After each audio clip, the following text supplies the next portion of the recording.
So guys, I am back with yet another Where Winds Meet video, and today guys I bring you 10 more tips and tricks I feel every player needs to see and know about, including a few gameplay mechanics and secrets on the map to look out for too. So let's go.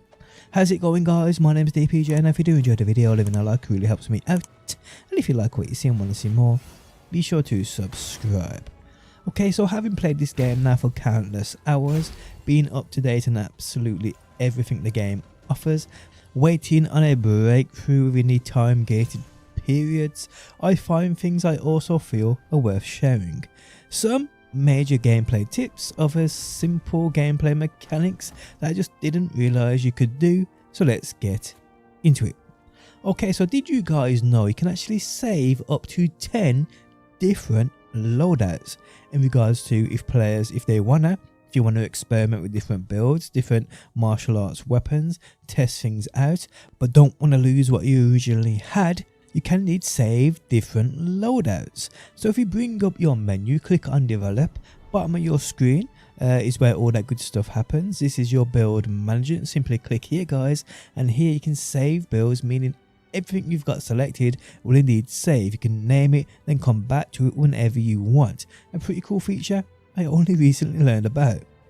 Now this isn't something most players will indeed use until proper endgame, but at least you know now it's here. Okay guys, so did you know you can actually lock your gear? And what I mean by this is you can actually lock certain gear so you can't accidentally delete it or recycle it. So if you've got specific things you want to keep, this will give you a warning if it comes to recycling said gear. It's pretty cool. So bring up your menu, click on your bag and highlight any piece of gear that you want to keep. And then guys, simply click on this icon. Once it's highlighted, this gear is locked, meaning you cannot get rid of it. Now with this, I recommend you locking all of your antique gear. Now if you don't know, there's gear in this game which is known as antique gear. This ties into gameplay progression and it's stuff you definitely do not want to get rid of. Now I've covered this in depth in a previous video which I'll link in the video description, so if you want to learn more about that, if you don't know about it, you can do that. But what you want to do guys is to find out exactly what you have in regards to the antique. Bring up your menu, click on your bag, then click on gear. At the bottom of the screen, click on filter. Then here guys, on this pop out menu, click on antiques and then click traceable. Here what you see guys is your antique gear that you want to keep a hold of. All this has backstory, it counts towards progression, can unlock certain things from it. So yes, make sure all of this is indeed locked. You don't want to get rid of any of this. Okay, so moving on, and you probably haven't even realized this is even here yet, never mind what it actually does or what it means. Okay, so if you pull up your menu, you go to develop and then click right here, you see this button, click it. It will show you your Goose combat capability. So you're probably wondering what the heck this indeed even is. Well, if you have explored the map and come across a Goose, if you mess around with them or even get too close to them or certain other ones, the Goose will likely kick your ass. Now there's a Goose that can become your companion in battle within Blissful Retreat. With this, simply use your Tai Chi, throw it into the water, then unlock it through the achievements, and then guys you get this thing as a companion. But yeah, either or, you guys will probably know by now that you don't mess around with these geese. You just really don't. They will kick your ass. So what this combat capability basically is telling you is how strong you are compared to one of these geese. A geese is known as 10k in regards to your martial mastery on, I think it's 9,999 either or. I know it ties into the culture in China somewhere, also I was told. Don't quote me on that though, I could be completely wrong and I was probably trolled myself. But either or guys, this stat number here is telling you how strong you are compared to one of these geese. So if you're just like me and just over that 1 point soul marker, you're just a little bit stronger. But that doesn't mean guys you're going to take out these geese, it really don't. I mean, yeah, you may be on level power wise, but you may lack the skill in taking one of these out. But yeah, try your luck, see how it goes. Okay, so something else I've already made a video on, but I'll cover it here in a shorter form, and that's how you can farm outpost enemies super quickly, which in turn means you can farm upgraded materials and so forth indefinitely. Now with this, we are not opening chests, we ain't using our energy, we're just killing enemies and looting their bodies. So all you need to do this guys is a lightness skill. well, to make it efficient anyway, is a lightness skill, one of those flying skills. Once you have this equipped, it's super easy. So pick an outpost, kill all but one enemy. So what I mean here guys is leave at least one enemy alive, kill the rest, loot their bodies and you are good. Then use your lightning skill to fly up into the sky. Then guys, upon you landing back on the floor near the outpost or even inside the outpost, the enemies will have indeed reset. Meaning you can repeat the farm and farm these enemies over and over for super easy materials. Simple as that. Okay, so another random tip which may help you out if you did not know, you can actually remove them annoying random pins by disliking them. Some of them are super useful, I won't lie, but others are put in stupid places just to annoy you. But yes, if you simply just open them up, dislike them, it removes them completely. So yeah, a decent little tip. So did you guys know you can actually see if your weapon? What I mean by this is just pulling it away. Now this isn't the best tip in the world, but this can be a good thing to use, because if you accidentally pull out your weapon, it takes a while to pull it back away. So to see if your weapon, to pull it away, if you're playing on mouse and keyboard, if you hold down that Z on your keyboard, it will put the weapon away. On controller, just hold down D on your D-pad. Simple as that, people. And yes, this will indeed put your weapon away. So did you guys also know you can trigger your character to walk instead of running around bouncing off everything? To do this on console, all you do is you hold your left trigger and press in your left thumbstick. On PC, I think it's something to do with holding down your Z key as well, but don't quote me on that. I'm sure someone in the comment section will let us know. But this will put you into a mode where you actually walk around instead of running. Yep. Pretty cool, especially if you want to navigate smaller spaces and don't want to be bouncing around, hitting off walls and so forth. So yeah.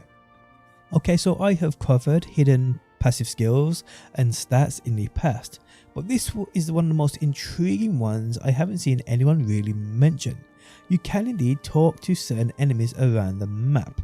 Yes, you heard that right. Now before I show you the few of the animals I've actually found that you can actually talk to, which you can actually have conversations with through AI, let me show you the passive you can indeed get. So if you bring up your menu, click on develop, then click details, and then click this icon right here, then tab across to exploration skills. Now if you come down to the very bottom, you have this skill right here. It's called the animal whisperer, and this, as you can see, allows you to understand the speech of certain birds and beasts. Now to unlock this guys, you need a total of 600 aspiration points, 75 mindset and 50 intelligence. Now where you get these points from, the game gives you detailed guides on each, but to get mindset you need to do fishing, oddity collection and cure spellbounds, and then you get intelligence from doing gift of the gab as well as riddles. So nothing too difficult here whatsoever. Now the aspiration points are a total number of points you've got across all your exploration attributes, so elegance, resolve, etc. etc. Okay, so what animals can you actually interact with? Now there's probably tons of them out there, but the ones I have found are this fluffy cat found right here on the map.